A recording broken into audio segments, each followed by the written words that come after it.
The biggest learning experience, aha moment for me as a leader was the importance of the standard in the curriculum. Oftentimes I will say to teachers, and I completely mean this with my whole heart, teach your students and not the curriculum. If we did not have ANet support really helping us hone in and focus on standards, and had we not embedded standards aligned instruction in conversations with teachers, making them unpack that standard, getting them to look at students' work and vetting it against the standard and not just the curriculum, there would have been many opportunities that we would have missed to really demonstrate student learning. We've been doing a lot of conversations, not just here in Bellevue, but in our region around equity and race and implicit bias, cultural competence and things like that.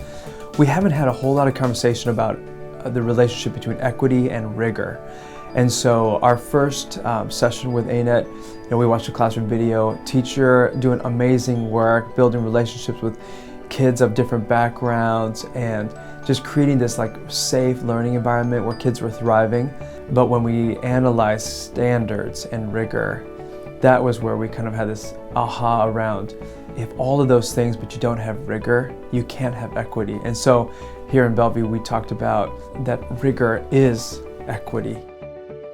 ANet is really our partner that helps us calibrate to grade level learning.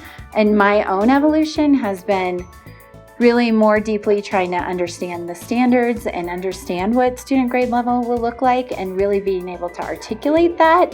Like in the past, I could walk classrooms and it was sort of like I would have a feeling that work's not rigorous enough, but now I could sit down with a principal, a school leader, a teacher, and we could walk through together, let's look at an exemplar, let's unpack the standards, and we can both figure out what rigor would look like.